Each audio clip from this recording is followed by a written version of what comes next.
Minä olen Martti Hellström, Auroran koulun pitkäaikainen reksi.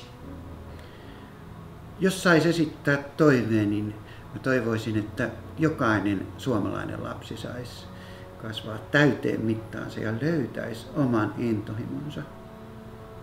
Myöskin ne, jotka on heikoimpia.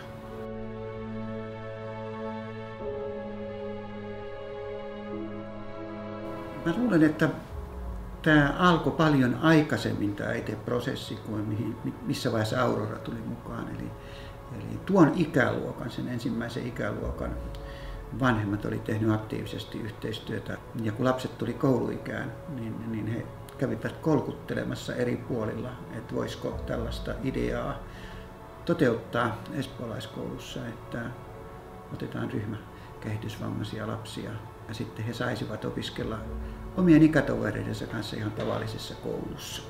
Se tuntui huikealta idealta heti ja totta kai siihen tarvittiin sitten innostuneet opettajat ja kun talosta löytyi sellainen, niin se lähti sitten huikeita vauhtia liikkeelle. Hyvin samalla matemaattisella kaavalla per oppilas laskettiin nämä resurssit tässä ryhmäintegraatiossa kuin harjaantumiskouluissakin. Että tämä ei ole säästökeino, mutta se ei ole myöskään mikään keino kupata koululle rahaa.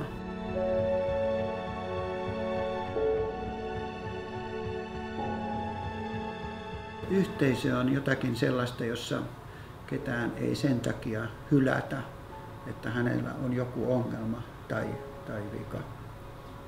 Ja jos koulu ottaa hoitaakseen ja vastatakseen tällaisista lapsista, niin se kasvaa yhteisönä ja yhteisöksi. Ja sillä on valtava arvo.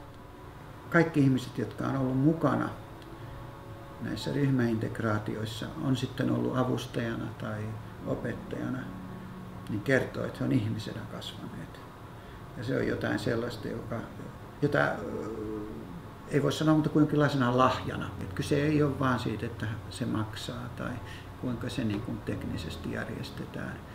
Että antautuminen tämmöisten lasten kanssa yhteistyöhön, niin siinä ymmärtää silloin, että siinä on niin kuin isoista sivistyksellisistä ja eettisistä asioista, joista ei juuri nyt kauheasti enää puhuta, mutta jotka on aidosti koulun syvässä ytimessä. Että me halutaan edistää hyvää maailmassa.